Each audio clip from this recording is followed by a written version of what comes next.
everyone, and sorry. welcome to Stick the you out, Board Mom. of Education regular meeting. It is Wednesday, February 11th. Are we in compliance of open meeting laws? Yes, we are. Roll call, please. Miltney. Here. Wright. Here. Wyman. Here. DeWitt. Here. Ford. Here. Herzog. Here. Hess. Here. We have a quorum. Great. And now if you would join two of our Carl Traeger middle school students in the Pledge of Allegiance.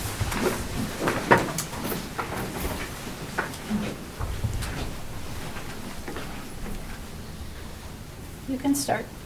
I pledge allegiance to the flag of the United States of America and to the republic for which it stands, one nation, under God, indivisible, with liberty and justice for all.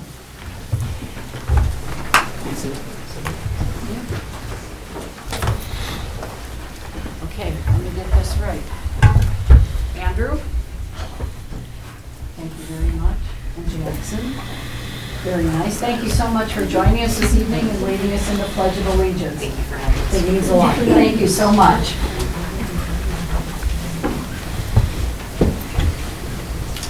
And now, we'd like to invite Carl Traeger, Middle School Principal Alex Pister, to tell us what's happening at Carl Traeger. Hello, everyone. My name is Alex Piester, and I'm the principal of Traeger Middle School. I'm here today to share with you some highlights from my favorite place to be, Traeger Middle. We're having a really great year this year. One of our most significant highlights is our school report card. We received a score of significantly exceeds expectations and actually our highest score in school history, so that was really remarkable. 73.6% of our students were proficient or advanced in math. 72.4% of students were proficient or advanced in literacy. 79.1% of 8th grade students were proficient or advanced in science. And 84.9% were proficient of 8th grade students were proficient or advanced in social studies. And we had a significant growth in our target group population. So for me, this is a huge celebration, and really the foundation of this success rests in my staff. You know, you'll hear a little bit more about the Gallup survey, but the foundation of all of this is my committed staff. We have an 82% engagement rate, and so they're willing to show up and put in the hard work every single day, and it's remarkable. You know, for me, education is this beautifully messy endeavor because the project that we're shaping is human beings. Some days that work can bring immense joy. Some days that work can feel heavy. For us, the positive outcomes that we see are a direct result of our staff and students' commitment to their education. We show up every day to love our kids, push our kids, believe in our kids, and help them see their potential. And I think that's one of the biggest keys. We've been busy sharing our talents. So 15 of our students qualified to compete at the next level for National History Day. They're moving on to the regional competition with hopes of competing nationally. Our Act 1 show choir is in the midst of their competition season. We see some representation back there. Our Polka Dots, which is one of our extracurricular bands, is going to start spreading their musical talent soon.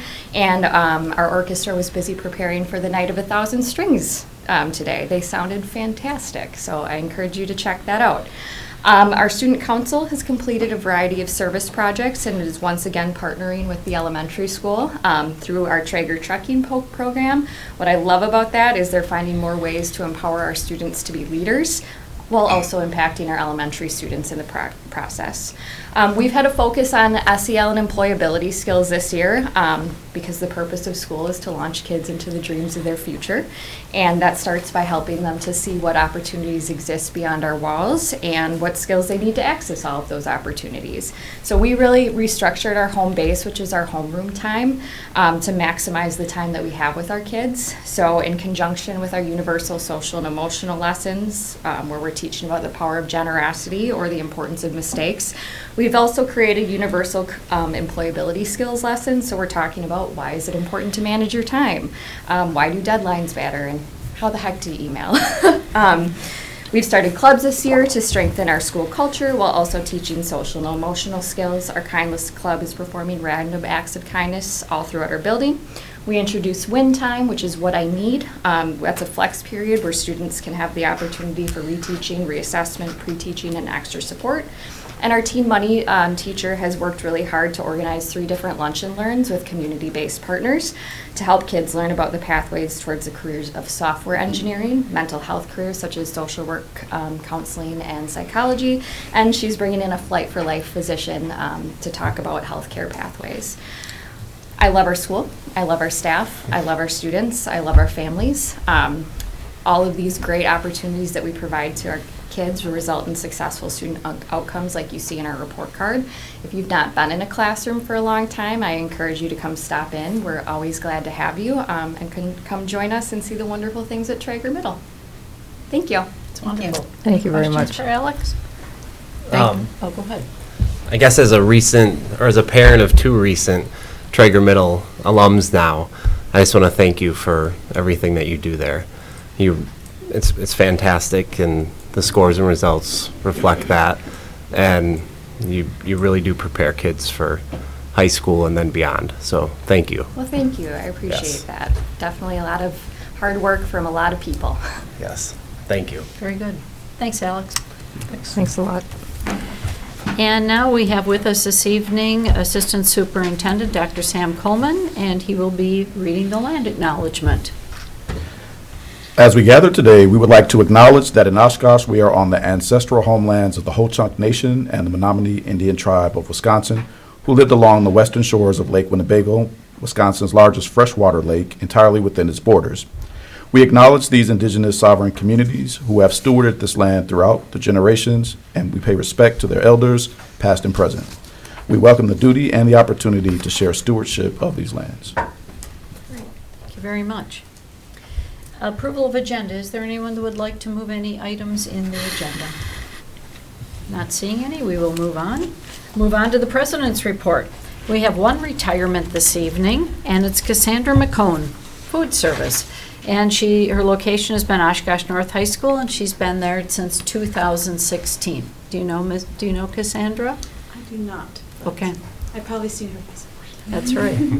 Okay, well wishes to Cassandra, and we appreciate everything that you've done for us. Thank you. Okay, and next, our mission moment, and this one is very exciting. This mission moment is Levi Kiefer, and he is being voted on for the Milwaukee Bucks Perseverance Award honoree. He was one of 7 in the state chosen to receive the Wisconsin Athletic Directors Association Milwaukee Bucks Perseverance Emotional Personal to compete or excel in interscholastic sports. And this award is given to senior student athletes who have overcome adversity, whether it be physical, emotional, or personal, to compete in these sports. Levi also enjoys swimming, floor hockey, and he had a double hat trick with 6 goals one evening, and track. And shout out to Coach Kell, who has really helped Levi blossom and become the person he is. And that's our mission moment. Great. Okay, next superintendent's report. All right, we will start off at Oaklawn Elementary. Let's start with North High School. Oh, we'll start out at North High School. Go ahead. Hello. This is a little like late January, mid-February, keeping up with Sparty. PowerPoint. We're going to start with some winter sports scores. We have boys basketball, some girls basketball, wrestling, and swimming and dive. It's kind of like the middle of the season for a lot of people, especially the boys basketball. A lot of hustling around the hallways, talking about like what happened that night, or different dress-ups in the crowd. So a lot of different fun with that. And then happening this week, BSU is put together a dress-up week with themes inspired by different parts of Black culture. So today was an all-star day, so we wore like jersey and ball caps. Tomorrow's going to be 70s Soul Train, vintage and throwback. So a lot of different dress-up days outside of the usual like homecoming weeks, you know. So it's really interesting seeing different influences in the school. And then for this week as well, we have Hadestown. I'm sure you guys are tired of me talking about it, so this is going to be the end of it. This weekend, Thursday through Sunday, at the Grand Office, as you can see photos from some of the photographer took. You can see like the face over there with me in it, and then we have Hermes and Persephone and lots of fun. And then with Hadestown, we have an alumni night, our first annual one, in the Grand Lounge, where a lot of different people who graduated from North, who participated in the music program, gets to meet other people around, talk to Miss Duffy, the director, or Mr. Zentner, the previous musical director. So that's something hopefully that can happen again. And I talked about this last meeting, but it happened. We had our Hall of Fame induction with Tyrese Halliburton, who came and talked to all of us. It was very inspiring. Nice to see how he sat in the same spots as we did, and he's an NBA star. He was an Olympian, so it's a huge and a huge mentor to these people, especially the basketball team. And then our academic awards to follow that.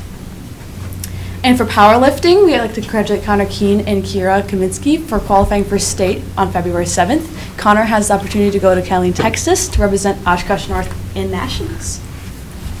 And then our student council vice president, Allie Lieb, a good friend of mine, she actually was a nominee for the Jersey Mike's and I Smith Courage Award.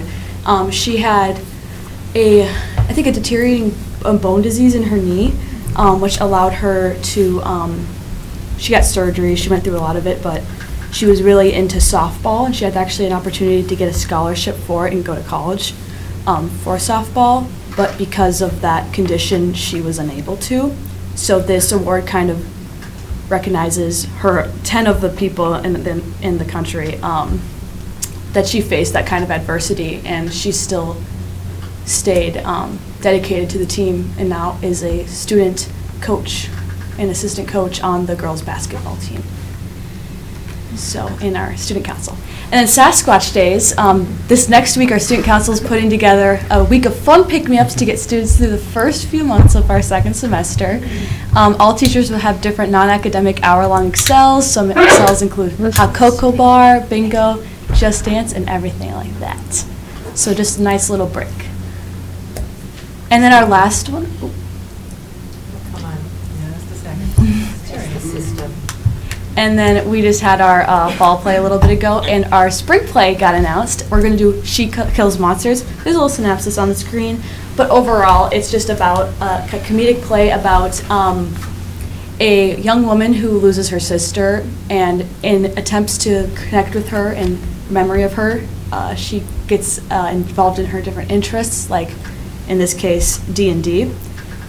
So it's just kind of going around that fantasy world with monsters and heartbreak to reach acceptance. And I looked at a few photos, and there's a lot of cool set. Like they have 3-headed dragons that a lot of the art department's going to help like put together. So it's a lot of different programs going into one.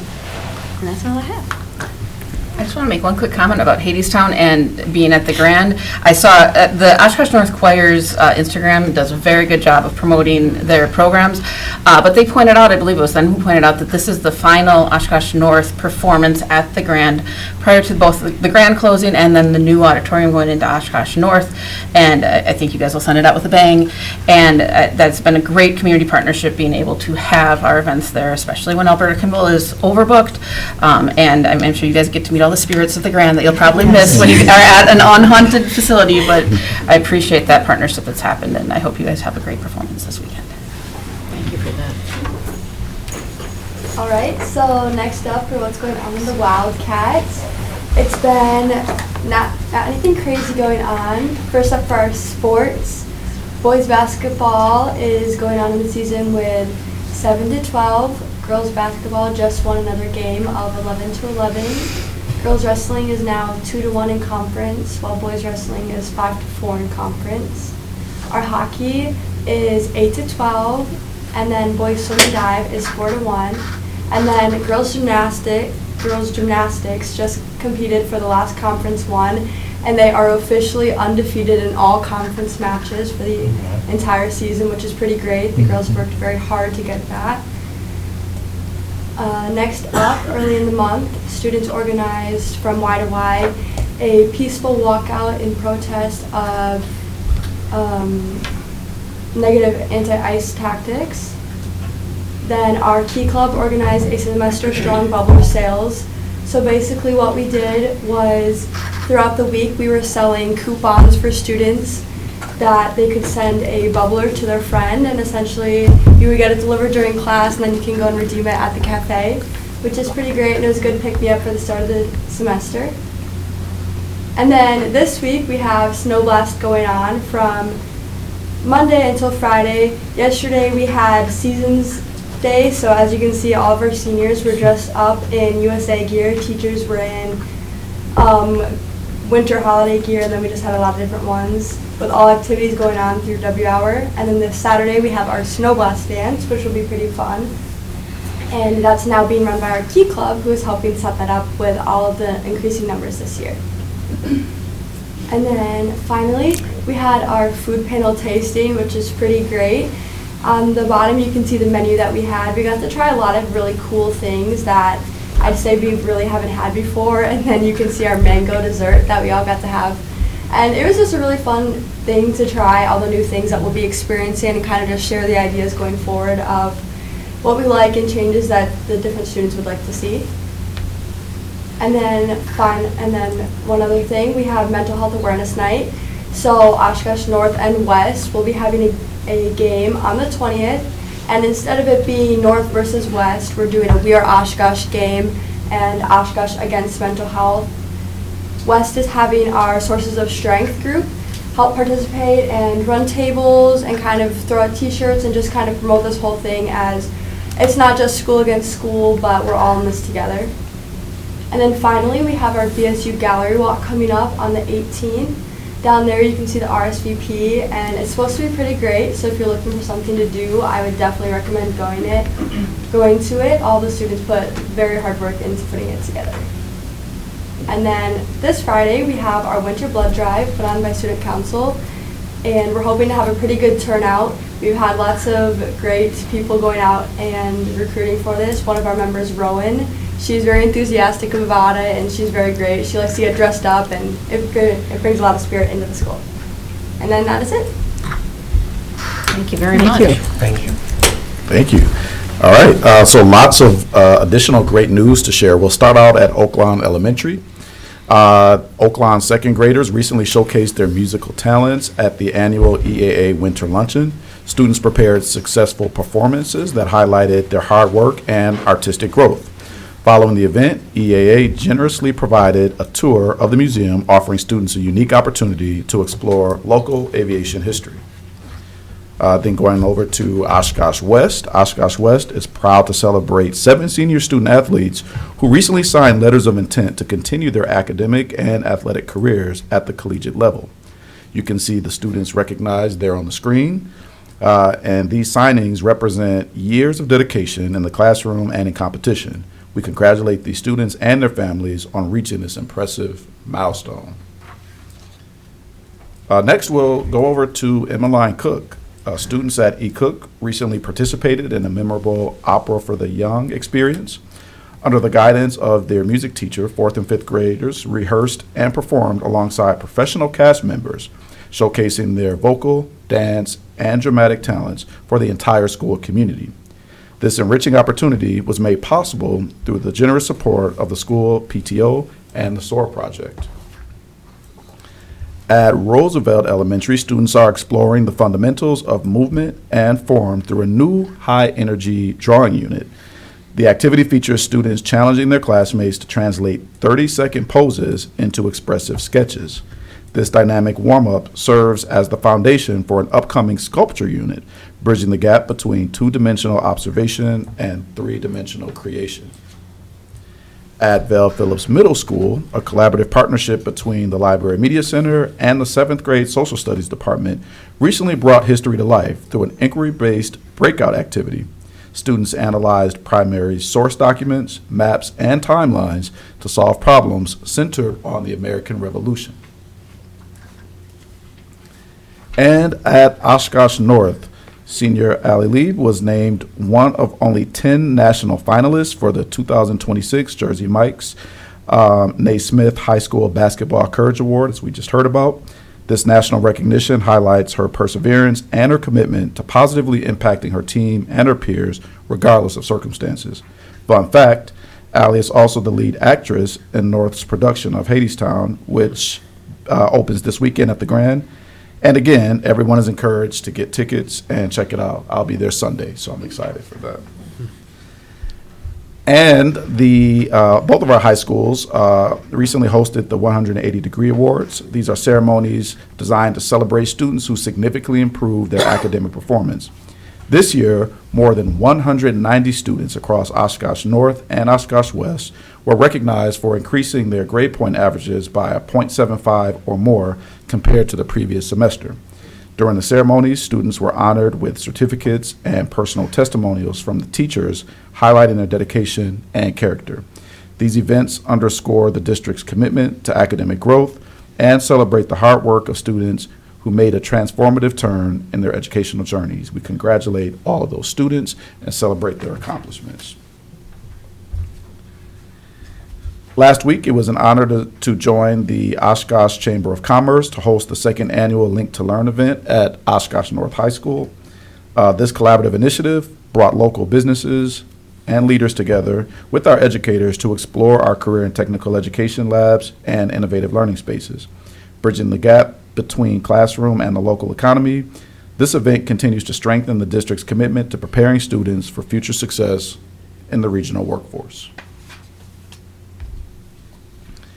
And at Oakwood Elementary, students recently enjoyed an immersive learning experience with a visit from Cattail Critters. This interactive event bridged the classroom to the real world, supporting the Core Knowledge Language Arts, or CKLA, farm unit and STEM lessons on animal needs. Students observed animals firsthand, deepening their understanding of biological science and agricultural life. This experience highlights our commitment to creating memorable, multisensory learning opportunities for our youngest learners. And also, as you heard, our entire community is invited to join us at the first annual Mental Health Awareness Night during the February 20th North versus West Varsity Basketball doubleheader. This We Are Oshkosh event aims to white out the stigma around mental health. We encourage all fans to wear white in a show of community support for student well-being. As a part of the evening, attendees can also visit the Community Resource Hub in the North Field House to connect with local mental health partners and professional support services. Excited for that. And throughout February, our schools are honoring Black History Month through immersive classroom learning and student-led projects. To highlight these efforts, we invite students, families, and the community to attend a special gallery walk. Those events will be hosted by our high schools. These evenings will provide a powerful opportunity to explore history, achievements, and creativity of Black Americans through the lens of student work. You can find more information on the screen and on our website, and we look forward to learning, reflecting, and celebrating together as a community. And on the screen are a few meetings and events that Superintendent Davis has been engaged in over the past 2 weeks. So we appreciate and thank him for all of his involvement in the community and across our schools. Thank you. Boy, a lot of good things going Lots of on. good things. And next we'll have District Administrator supplemental reports. Dr. Brown, Achievement Gap Reduction.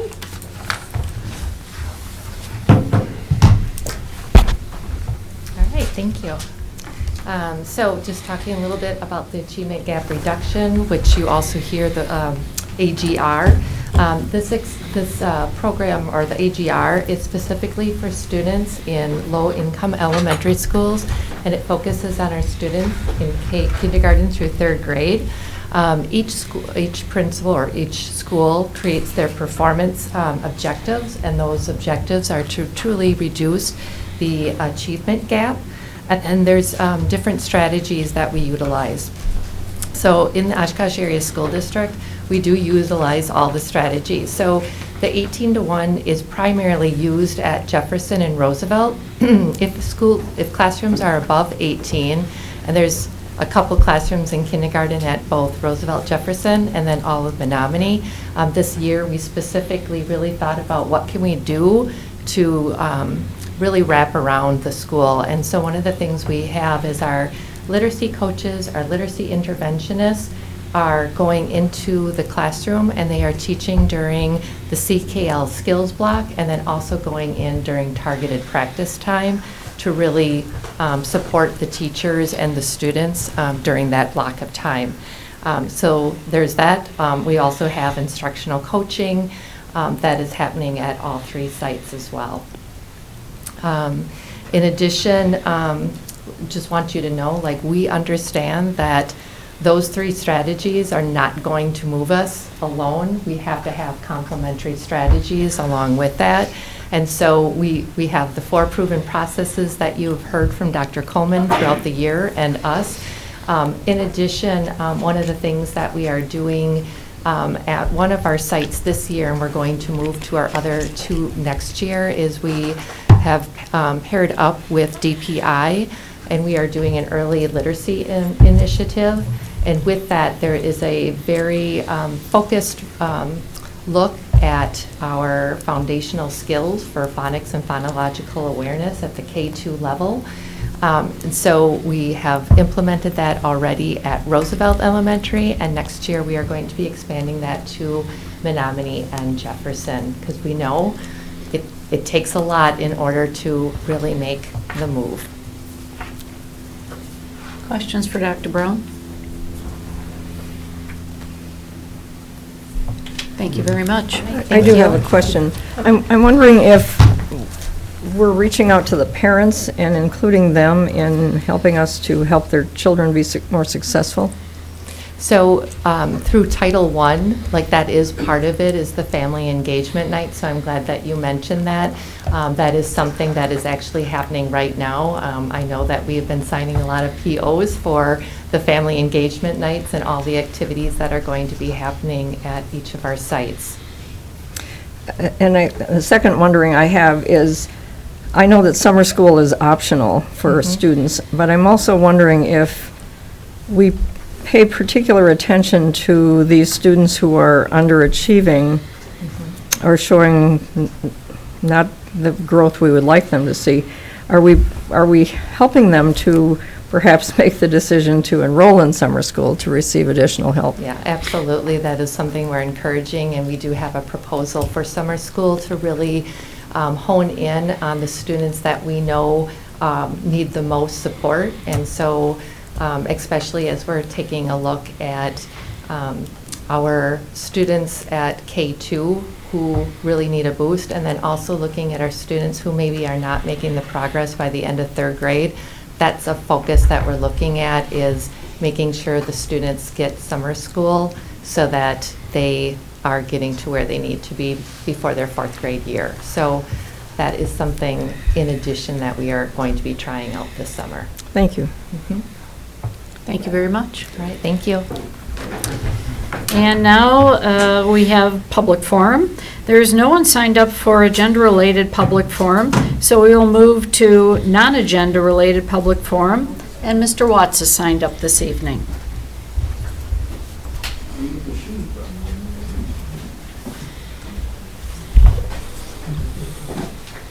I didn't bring my cheese around. They brought enough for the whole class. I swear I didn't want to see inside of my pockets. I got kids. 5 of them now. All right. Hello. All right. Hold on 1 second. See if we can beat the clock today. Hello, everybody. Hi, Dr. Coleman. Ready? Okay, here we go. As the election season begins to rise again, I just wanted to take a moment to speak plainly and from the heart. I am deeply thankful for every teacher, administrator, staff member, volunteer, and board member who serves in Oshkosh's area school district. Whether we agree on every issue or not, the work you do matters, and it matters more than most people even realize. So cheers to the teachers who stay strong and committed to this community, even when the work is heavier and the spotlight is bright.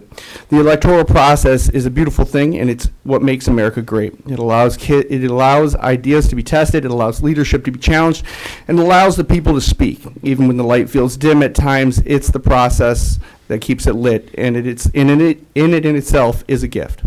This is civics in action, not just something in a textbook, not just a chapter students memorize. Real civic engagement, real participation, real accountability.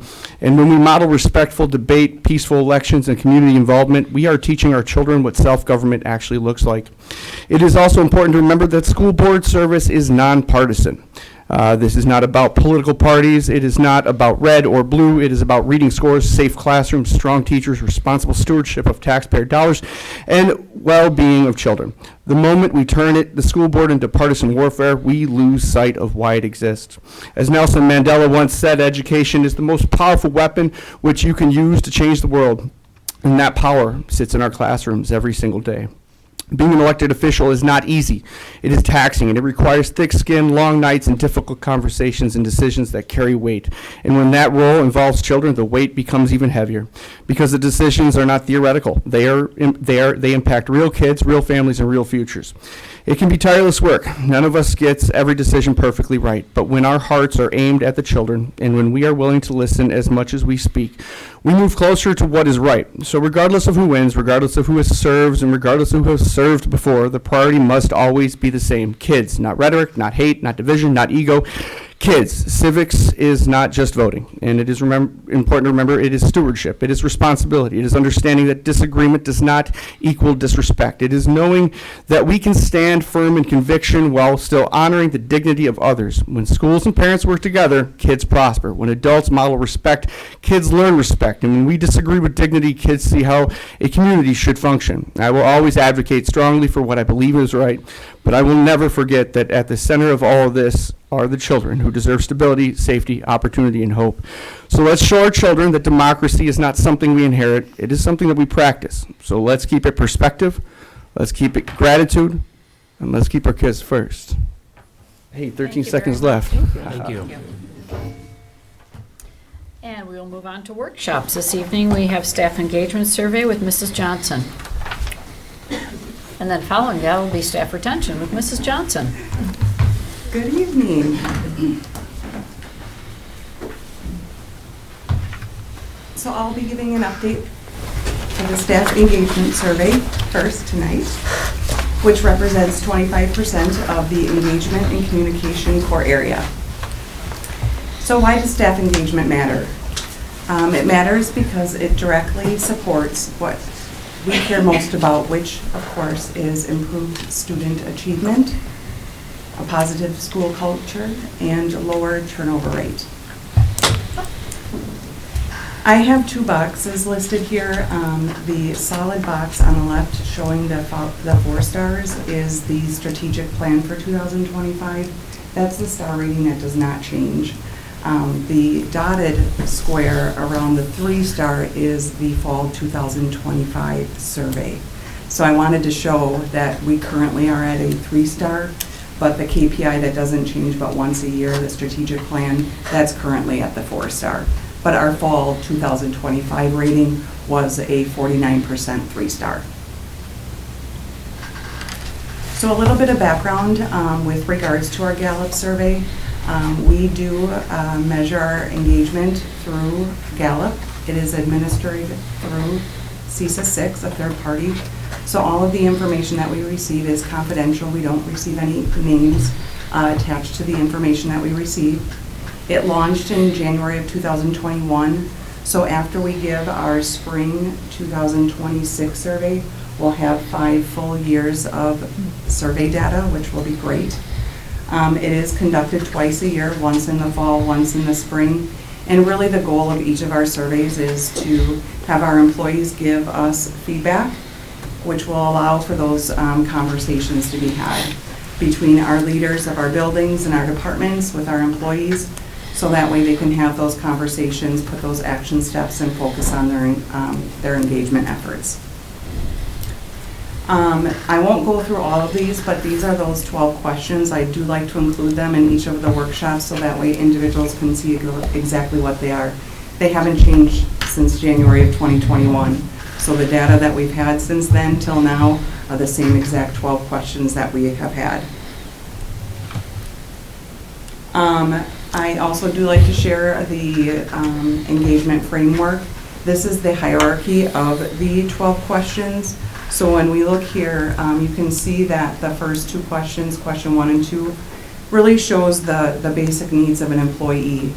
And so once we meet that, it goes from the basic needs to the individual, to the teamwork, to the growth. So as a supervisor, a principal is working with employees, and they meet those needs of that employee of questions 1 and 2, let's say, and they're able to move on to questions 3, 4, 5, and 6. It doesn't mean that I'm done with questions 1 and 2. You've met that, but you have to continue to meet those basic needs as we move through each of those levels in managing with that employee. The fall information here lists the Oshkosh Area School District information with regards to our engaged, not engaged, actively disengaged, and our participation rate, alongside the national K-12 data, along with the Gallup overall national data. So you can see here that our engaged percentage was 49%, as I shared. K-12 is 43%, while Gallup overall is 31% nationally. So the Oshkosh Area School District is higher at the almost half, 50%. Actively disengaged, we are at 9%. Nationally, K-12 is at 14%, and Gallup overall is 17% nationally. So again, scoring quite well there for actively disengaged. And I did provide the participation rate. We're currently sitting at 79%. K-12 is 77%. Gallup overall nationally is 84%. That's where we did see, we scored a little bit lower in our percentage rate there comparatively to the Gallup overall. This is the history of our survey data back to January of 2021. I always, again, like to share it back from the beginning. I also like to highlight the numbers starting from spring of 2024 to today's survey and the increase in those numbers. And I'd just like to remind us that that's really when Dr. Davis and administration decided to make the change and offer the survey during professional development, really bringing all of the buildings together and allowing all of the employees to take the surveys as a group. So we can see that that really made it an increase into the participation rates. Last year when I gave an update, there were some questions with regards to our participation numbers with our employees. So I wanted to give some information on that. So when we look at our participation with regards to our employees and their number of years, so staff with 21 to 25 years are where we saw the highest percentage of participation. So 86% participated that have 21 to 25 years. Those with 6 to 30 years, their percentage was 80%. The lower participation that we observed were those with 0 to 5 years at 75%, and then our most tenured with 31 plus years at 64%. So one thing that we put into place is we improved our onboarding orientation starting in October of 2025 in hopes that our bringing Gallup, the framework, the idea behind it, the reason, giving an opportunity for our employees to give feedback, sharing that their feedback then turns into action steps in buildings and departments from day one, bringing that into their, what's the word I'm looking for them to become familiar with it from the get-go. So we're hoping that their participation will improve. So that, again, just started in October. So we're hoping to see improvement in that in the spring survey. We saw the highest scores in questions 9 and 10, and those are my associates or fellow employees are committed to doing quality work. And then I have a best friend at work. And really that I have a best friend at work is really associated with a strong predictor of teamwork. And then the district saw their 2 lowest scores in question 1, I know what's expected of me at work. Again, an area that we hoped to improve on is, again, improving our onboarding, bringing position descriptions in, having conversations about that, having our principals, supervisors having conversations about expectations. Another thing that's happening on a much more regular basis in our buildings and departments are rounding or one-on-one meetings with our principals and supervisors. So again, a lot more conversations about expectations and opportunities. So really in hopes that these are ways that we're going to see improvements in these questions. And then question 3, at work I have an opportunity to do the best work every day, was the other that was the lowest. The action steps and engagement survey cycle, this is something that I've shared in the workshop. In the fall, we hold the first survey, and then the teams get their information and report back. They have conversations with their buildings and their departments. They create those action steps, put them into place, and then in the spring, we'll offer the survey again.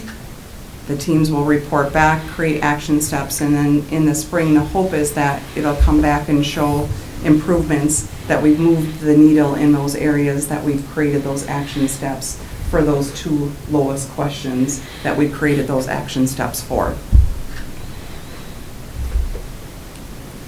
This slide here I won't go too much into.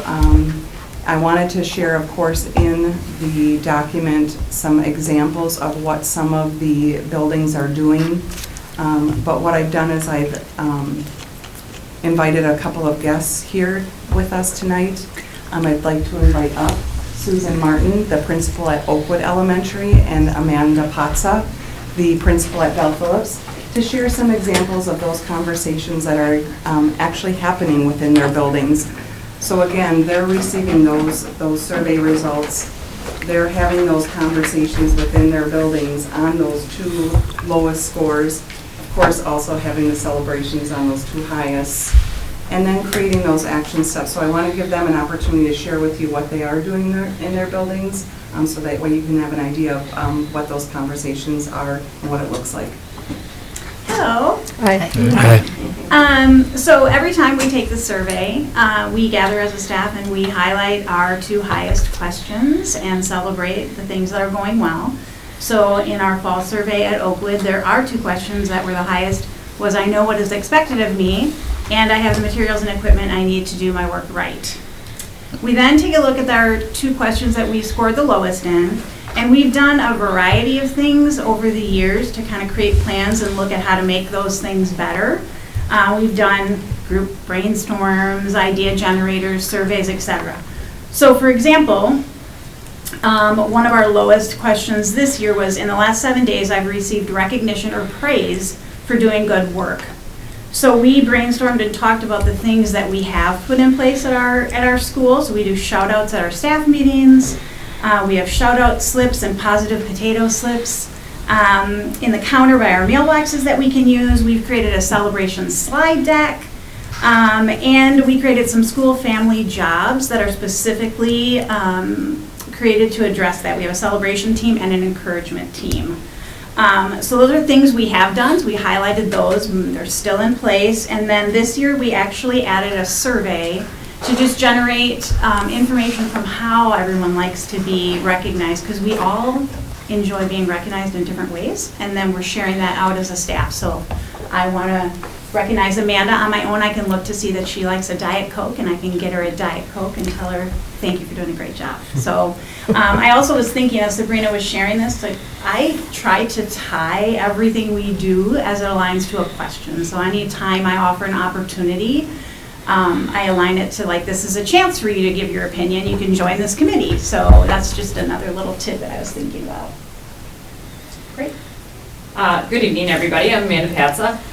So for us, we worked through a similar process, but one thing that we reiterated at Bell Phillips is that school culture is not just resting on the shoulders of our admin. It takes all of us, and all of their input is so valuable and so important. So it really hit home that we need to make this a unified effort. So in response to some of our things that we talked about, one of our lowest ones is I know what's expected of me at work. So we wanted to make sure that we had collective agreements in that. So as a school in the beginning of the year, we were able to take what are the things, the commitments that we want to do to strengthen our school culture. So some of our collective commitments include greeting students at the door every day, consistently using asset-based language when we're talking about students, when we're talking about families, when we're talking about one another as colleagues, and extending a clean slate not only to our students, whether that's every period, or to one another when we make mistakes and we move forward. Another thing that we did was additionally we created some look-for documents to provide transparency and alignment with what we're looking for instructional expectations. So along with that, we make sure that our instructional coaches and our leadership team is building capacity in our staff in terms of those instructional practices that we expect to see. But then there's a document that outlines what would we be looking for, whether if we're an admin going into a classroom or teachers have the opportunity to observe one another and give each other feedback as we're going through that process. So all of those things embedded kind of ensure consistency and quality instruction throughout our school. We also created cohesive checklists that as a school we said what are some of the things that are non-negotiable that we're saying, like whether it's like no soda in the classrooms, things like that, but then also within the pods, like what are some of the things that we're going to collectively commit to. So if I see a cell phone out, for instance, we're all going to respond in the same way so that we're not having confusion for students, for staff, for one another. So that's been very beneficial as we're continuing to work and build our school climate. That's great. Questions? I'd just be curious how, like, is there consistency in a building, like, so, like, for your example, Amanda, of like, I know what's expected of me. Is it common that you get that same question as the lowest results from each survey to each survey and year to year? And if it's not common, well, either way, what does that mean? Does that mean you're moving the needle if you don't get the same? I'm just curious, like, how you interpret the kind of variations in data from 6 months ago to the next time around. And I don't know who's the right answer for that. But. So it does give you a rating score. So like, even though it could be a lower rating, like for us, and it could continue to still be, but when you pull up Gallup, it'll show like, did it increase in your points, like from last period to this period. You'd be able to look back and see what that rating is. Because I believe it's a 5-point scale. Yeah, but I can also share too, when we look at this hierarchy of needs, questions 1 and 2 at the basic needs have a higher rating to it, so it shall I say, makes it more interesting when you're trying to score it, because it doesn't just mean that, what am I trying to say? It's like not apples to apples, like right. One is weighted more, so yeah. Yes. I did, by the way, I really appreciate seeing this pyramid and then being able to look back as you guys were talking about those questions, being like, oh, does it mean that we have solid foundation or not? And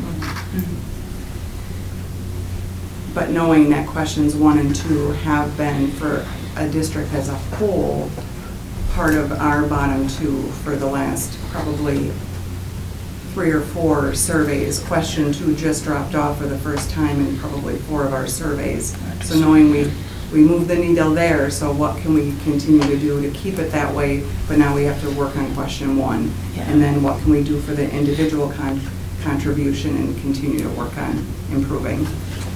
Thank you. Dr. Herzog? Thank you.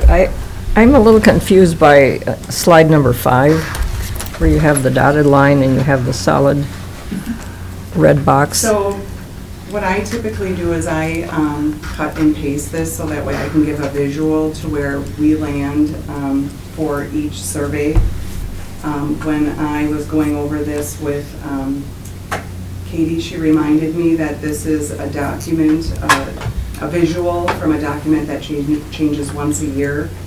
And so I didn't want it to look like I was changing a star rating for a KPI that's an annual KPI when I'm using a visual to show a star rating for for the survey of the engagement survey that happened in fall and spring. I'm not explaining that well. These are the fall results, is what you're saying? Yeah, fall, yes, where the strategic plan is once a year, and it was done, and we rated at a 4-star, but the fall results, we rated at 3. Katie, can you help? That's spot on. It's just Okay. The difference is the last gen result level with it being the fall. I guess I'm struggling with, or wondering about the part that says as of 2025 strategic plan. I think I understand as of fall 2025 Gallup survey, but I don't quite understand what is meant by as of the 2025 strategic plan.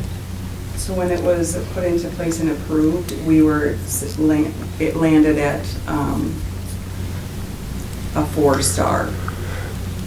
Okay. Staff And what? engagement at Okay. that time. And when What was that time? Yeah, what was that time? What month was that time, or what I think February time of year? of 20. So it would have been February of 2025? Correct. Okay, thank you. That cleared it up for me. Thank you. Because fall 2024 had 54% engaged, I'm guessing. Yes. Okay, thank you. Any other questions? Can we go to slide 10? So when I look at this, I'm looking at percent engaged, and that's what we're measuring our stars off of, right? And I see first 2 times we administered this, I look at that and say, well, okay, we didn't like the superintendent back then. We got a new superintendent. The engagement in this district improved. But then, when I look at from that point on, if you got a 1% increase or decrease, it's just random variation in a survey. And so I look at the entirety of that time frame, and I go, the only thing I really see is that blip in the fall of 2024, and honestly, I think that's people were super excited about a super exciting convocation where Tyrese was there giving a presentation. And so my question is, I know this is part of what we are proposing to keep in the strategic plan. Now, I know we've got a email, I think that suggested that maybe we might cut a few more out potentially, but what should I be looking at to say, hey, we're actually seeing improvement here? That at some point, we got up to some level, and now all of a sudden it seems constant, and I'm going, well, okay, what should I be happy with every time you're reporting this or not reporting it? I'm hearing all these, well, we're focusing on the lower one. Hey, we addressed question 1, but now obviously something else had to give then for the overall percentage of engaged to remain roughly constant. How do we know that we are successful at changing the needle in regards to this if this is going to be one of the elements that we're using going forward in our strategic plan? I think that as we continue to look at ways in which we can improve as leaders and ways in which we work with our buildings, our employees, the action steps that we're putting into place, as each time that I meet with the principals and I'm meeting with directors to learn what it is that we're doing to improve, I'm learning about different things that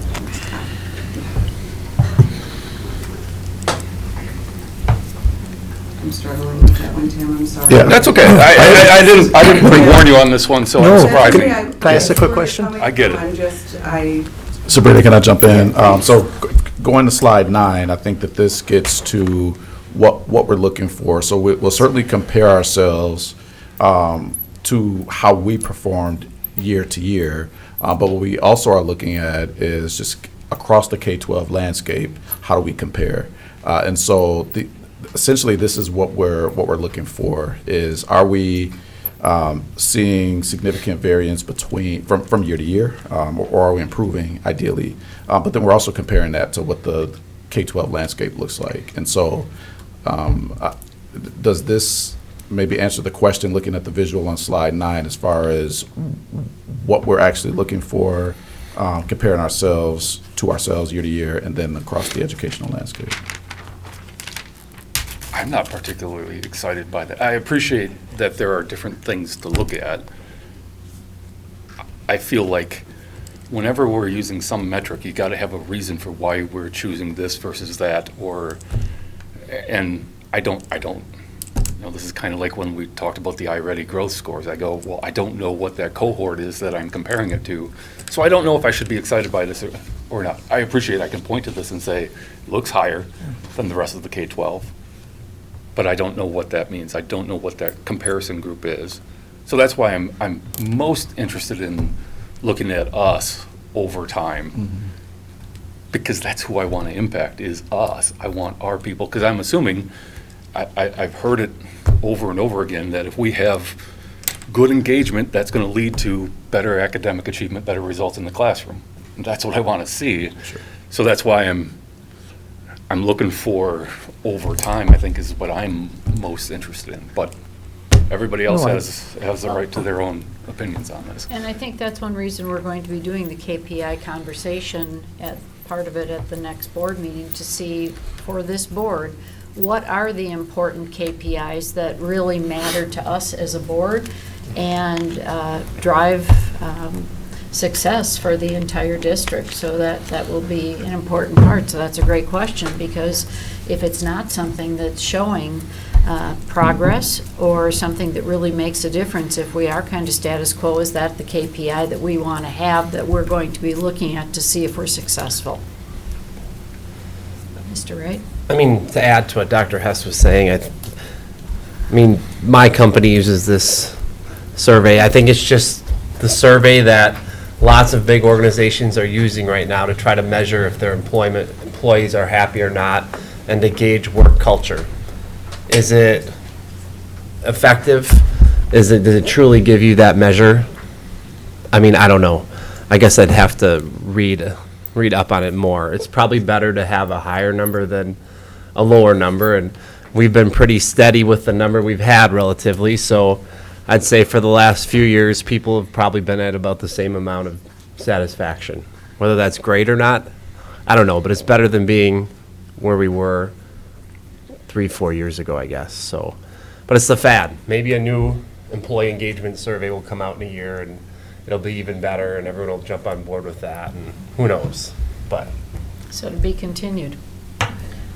I'm going to hop on something that you said, Tim, and I think that we need to give our staff a lot more respect than saying people were upset with a bad superintendent, or they just got excited because we had an awesome basketball player come and talk to them. I think it's a lot more to being a staff member in this district, and I think we need to respect the fact that it's a pretty complicated job, and their roles and their what they accomplish for us does not depend merely on who their leader is or who they hear from to tell them that they're doing a great job, and we need to take this all a lot more seriously than to say that people could be swayed that easily by just mere things like that. I think we need to respect the professionalism of our staff a lot more than that.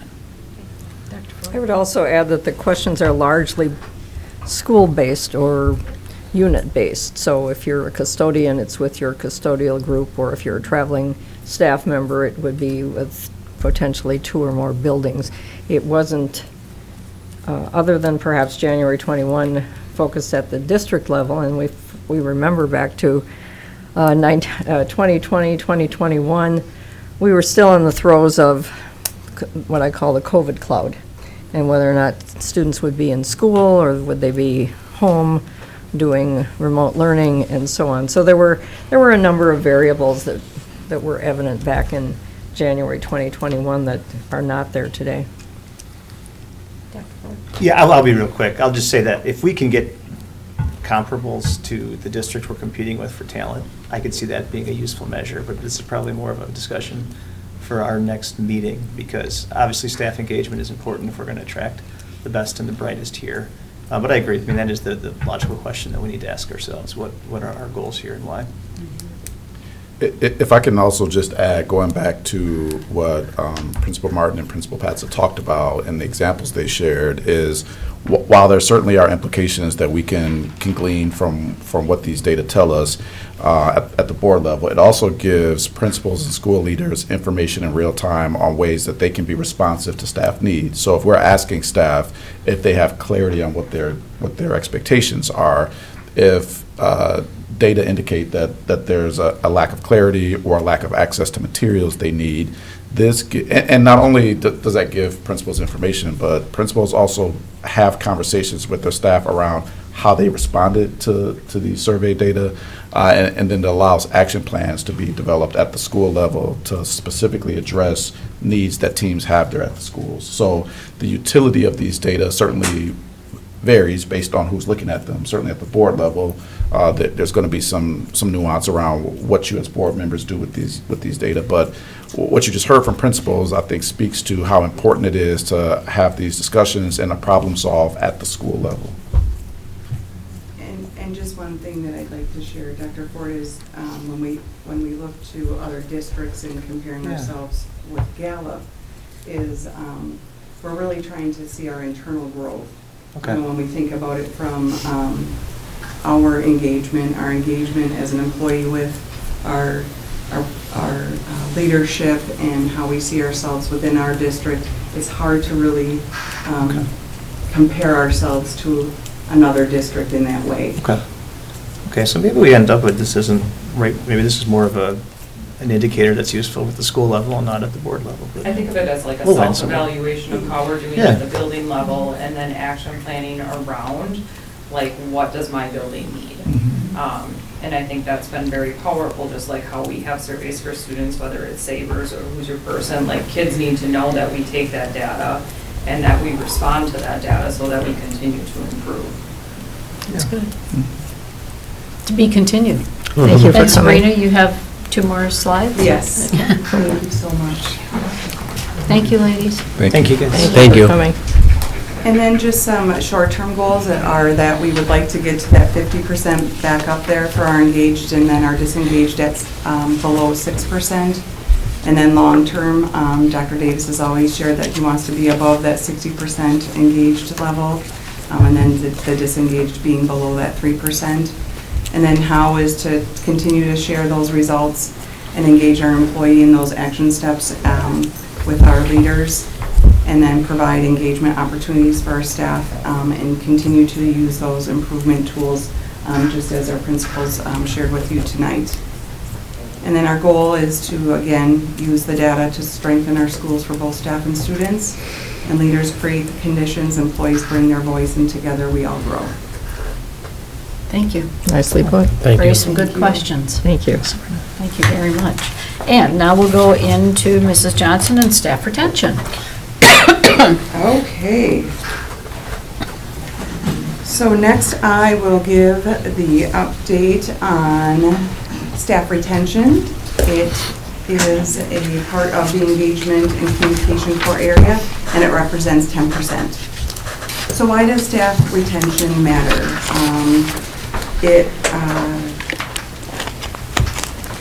We all know that we have workforce shortages.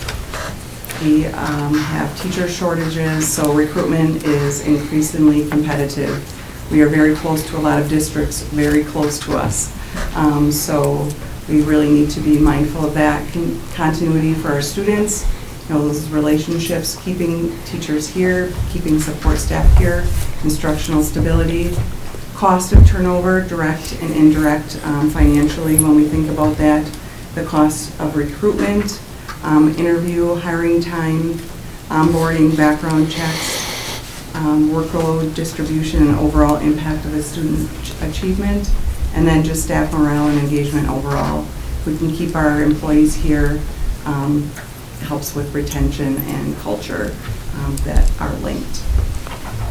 So a lot of information here. If you remember last year, I had shared with you that I was going to start looking at some peer and some surrounding districts to see how they have their star rating or what they look at for retention.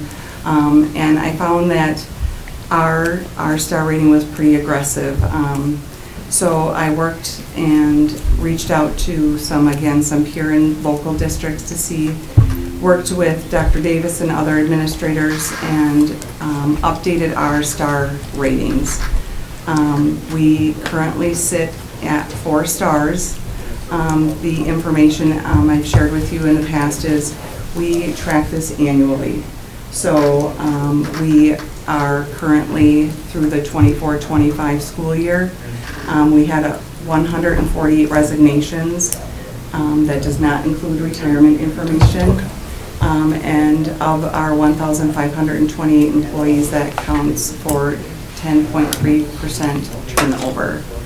So in 23-24, we are at 13.7, and 22-23, we're at 13.35.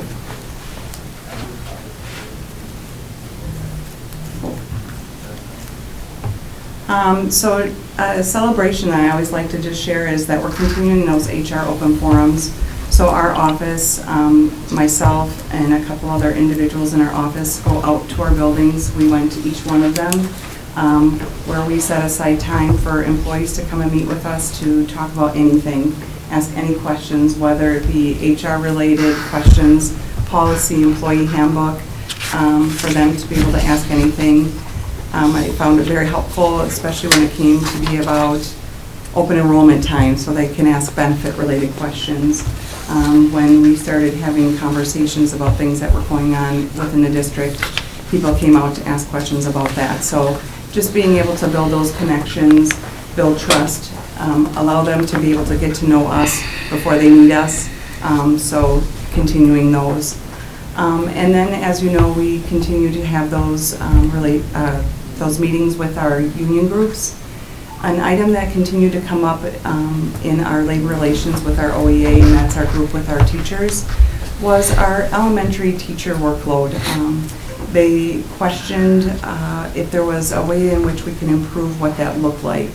In our secondary schools, there are prep times, and our elementary teachers were just wondering if there were ways that we can look at improving their workload.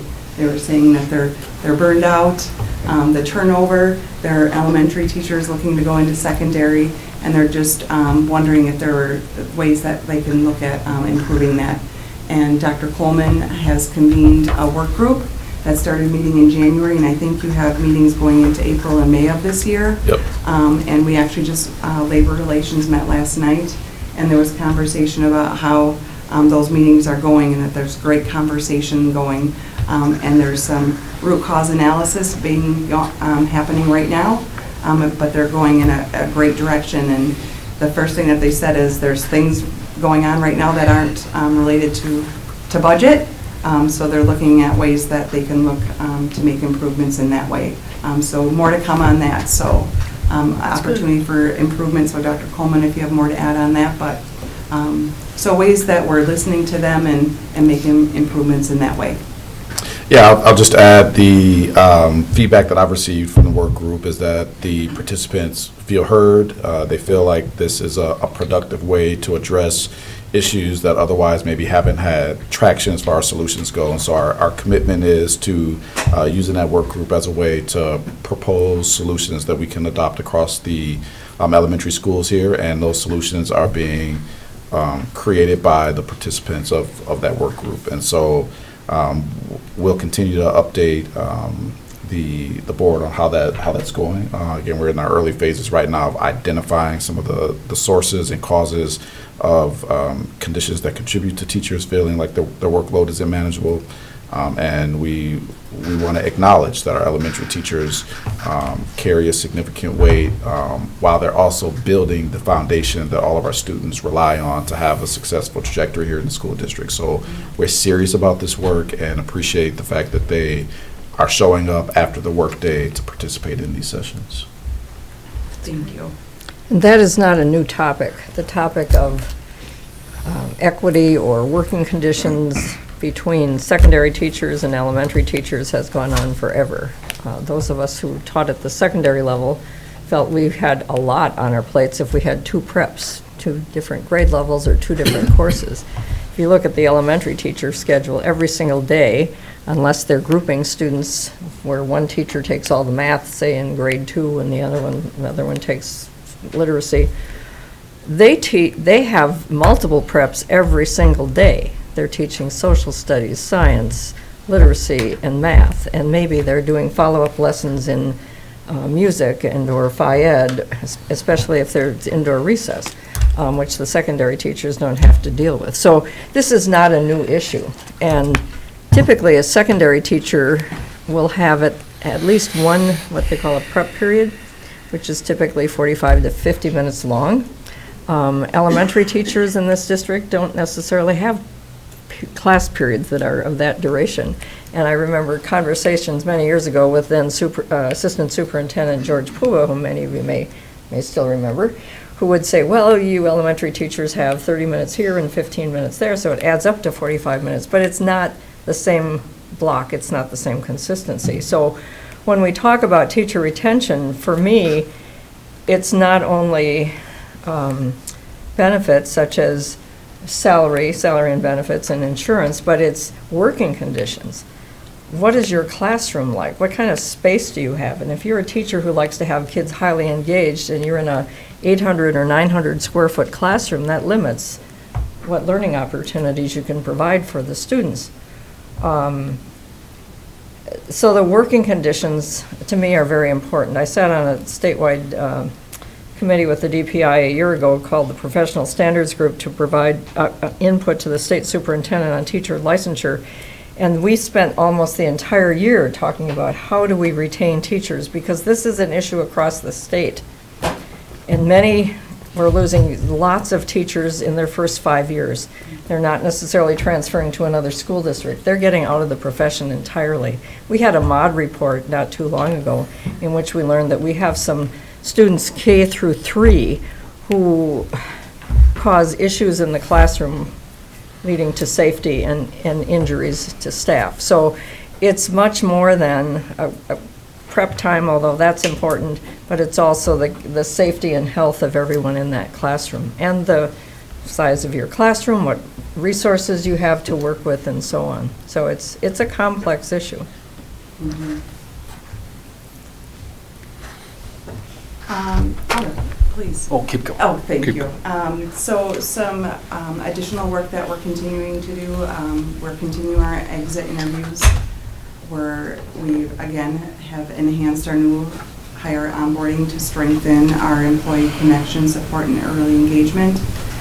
What we found during our HR open forums, during our union meetings that we're having with our teachers, OPEA, NTEA, is that there were a lot of questions with regards to our benefits, with regards to collaborative care. Who do we call first?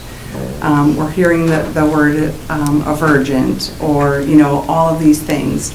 So what we've done is I've worked with our benefits administrator, and we've come up with a monthly timeline of benefits education. So we're sending out communication in January, February, and each month we're sending that out. So, or even more often, as we're receiving a number of questions, then we know, okay, this is something that we need to communicate on, and we'll create that and send that out even more frequently. So that's something that we're working on. And we continue, again, to meet with each of the union groups for open dialogue, allowing them to collaborate with us and to address any concerns that they're hearing that they can bring our way before it becomes a bigger issue. And then really, our biggest goal is to retain our employees. It's become just as important as it is hiring. We got to keep our employees because we know that the market isn't what it used to be. We have those teacher shortages, so it's important that we retain who we have. Dr. Hess. Can we go to slide 5? Absolutely.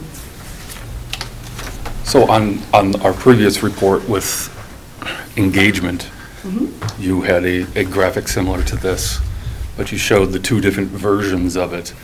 And I'm curious, in this case,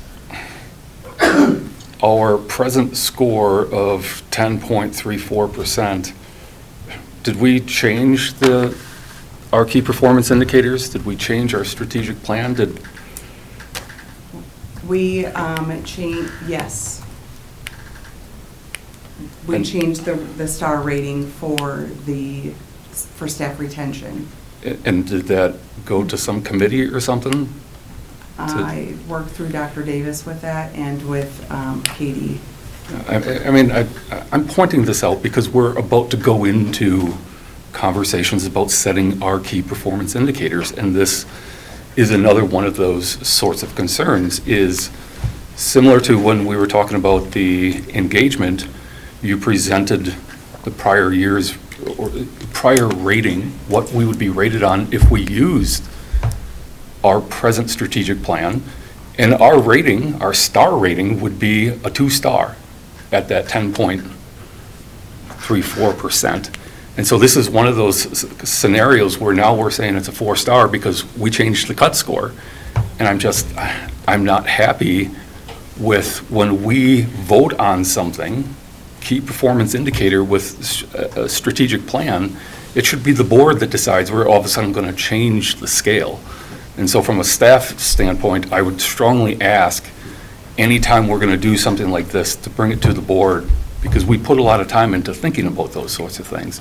It's similar to, I'm going to go back and address what Molly was talking about. You know, I think in what we are looking at, in any key performance indicator, there are all sorts of ways to measure things, and one of the things that we've got to be cognizant of is something that is called the reliability of a measure, and that is, to what extent is it not susceptible to arbitrary little things? So suggesting that I'm not giving credit to the professionalism of our staff, it's really an indicator of the fact that that measure has a very poor reliability coefficient. And so that's what we're looking at, is on everything that we are doing, we have to make sure we are using measures that are not susceptible to tiny little deviations of excitement in that case. So I appreciate in this setting, definitely retention went down from 13% to 10%, something to be celebrated, but we can't go changing our cut scores and saying, oh gee, we got a higher star rating on this. That I'm not excited by. So thank you. That's something we can correct in the future. Okay, thank you very much. That was a very good report. And next we move to the consent resolution agenda, and the board has been furnished background material on each item. Is there a motion? So moved, Barb. Second, Mike. Call the roll. Wright. Aye. Lyman. Aye. DeWitt. Aye. Ford. Aye. Herzog. Aye. Hess. Aye. Smeltley. Aye. Resolution carries. Okay, and then we have an individually considered resolution. This is the approval of closure of Shapiro STEM Academy, June 8th, 2026. Is there a motion? So moved, Barb. Second, Kelly. Discussion. I'm wondering if we could have a little bit more detail on this report from Mr. Yerke. Yeah, I can share just that the resolution with our referendum planning and our phase 2 piece at the timeline when we want to be able to decommission the building and start our construction, deconstruction of that property to fit our referendum phase 2 schedule. Mr. Yerke, sorry, could you do it on the mic so that people listening can pick up what you're saying?